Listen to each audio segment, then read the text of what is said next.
Great result. I think we were the underdogs, and rightly so.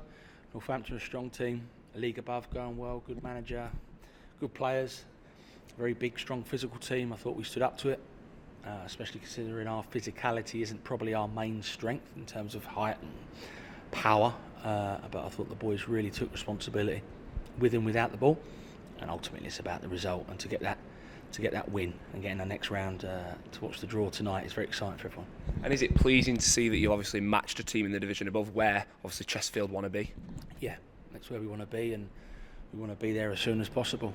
So the more we test ourselves against those, so-called better teams, the more we can see where we're at. And I think people will I think the supporters are very pleased leaving there, not just because we're in the next round, but the performance and the resilience we showed, and a bit of luck at the end with the lad missing a good chance from it. That's what you need in the FA Cup. Do you think it's almost easier for some players to step up against a team in the division above and sort of perform at a higher level against a team above, rather than someone in the same league? Because obviously you want to impress the teams above, don't you? Yeah, I think there's less pressure. All players get nerves and butterflies before games, some more than others, and I'd be pretty sure that the boys to a man would have got less pressure and nerves in their belly going out there Saturday than we would in a league game, or we had against Bromley or Bournemouth, because the pressure is on the other team. Our focus is on the league completely. But what was nice is that the fans turned out, made some cracking noise as usual, got behind the players, and as soon as the lads know that everyone's up for it, it's just like a league game. You want to win. It isn't a take it. If we lose, we lose. It wasn't that mentality at all. But I do think when you go into an FA Cup tie as underdog, it can bring a sense of, okay, they can enjoy the game more without taking their foot off the gas. And on tomorrow night then, what are you expecting from Wealdstone? Completely different game. I think it will be a much smaller crowd. It's a long trip down for us all and the supporters. I think they play some really good football. They are on the back of a really good win at Auckland, albeit they got 2 wallopings or 2 games before that. But the old saying, you're only as good as your last game, and they had a good result. Auckland, that's a tough place to go and win.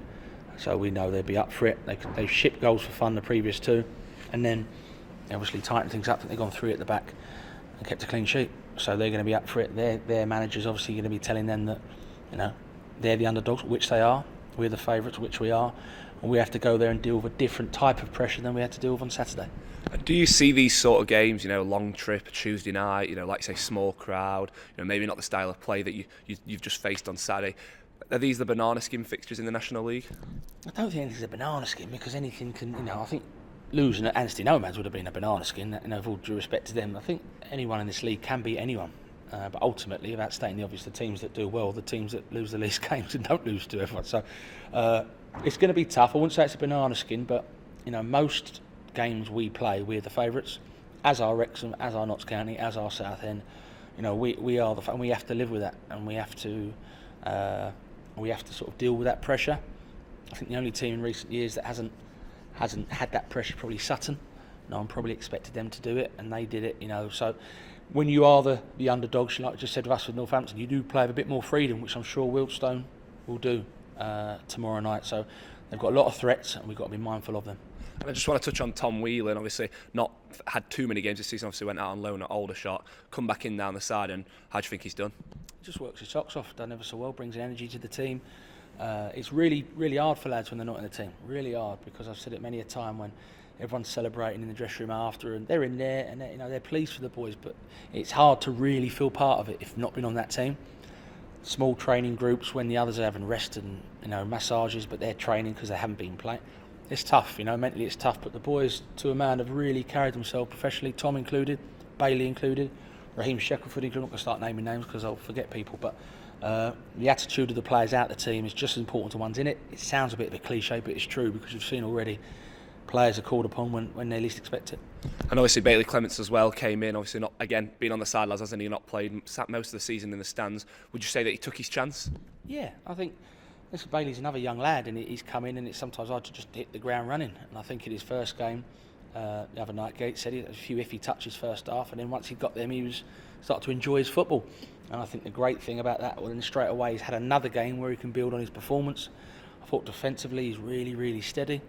There's some great moves with Dobbs down the left side. They've got that relationship from their from their Ipswich days, and obviously you've got Brandon sitting on the bench who's played every game and done excellent this year. So we've got real strength in numbers, and it's important we utilise that, every opportunity. And how pleasing is it now to have 2 left backs that are really, really pushing for that first starting spot? It is great, I think with Joe Cook going, we've obviously got only got 3 centre halves, but apart from that, you've got 2 right backs. It's no coincidence, I think, that Jeff King's having a season of his life, because Raheem Shackelford's ready to play at any minute. So it does help. It does keep players on their toes. So Brandon knows now he's got to do a lot to get back in the team. Bailey knows he's got to do a lot to stay in the team, and that's what you need. And what about injuries then? Sort of Lawrence Maguire, like you said, picked up a little niggle. What about Kwasi Asante, those sort of players? Yeah, Lawrence Maguire will be back involved for tomorrow, selected. Kwasi's a few weeks away. Banks is a few weeks away. Obviously, Manny is probably be New Year time. And Lucas is a few weeks away yet. And just on Kwasi Asante, what is his sort of injury? Because I don't think that's actually been mentioned yet. Yeah, it's a hamstring issue that he's had for a while. Probably too long for everyone, really, including him, because he wants to play. I think ever since he come off at Torquay towards the end of last season, something hasn't been right with it. So we're investigating that, and hopefully we can get it sorted for the lad to kick on with his career here. And then just finally, the FA Cup draw. Who do you want? Oh, good question. Good question. I think I'm in the minority with saying I want a big team away. I do understand why people would disagree with that view. I completely get it. And like I say, if we did get a smaller team and win, and then we're in the third round with a monster clash, then I'd eat my words. But the word Mansfield's been thrown around a little bit. I think that'd be a bit tasty, shall we say? But no, for me personally, I'd like a real big club away from home.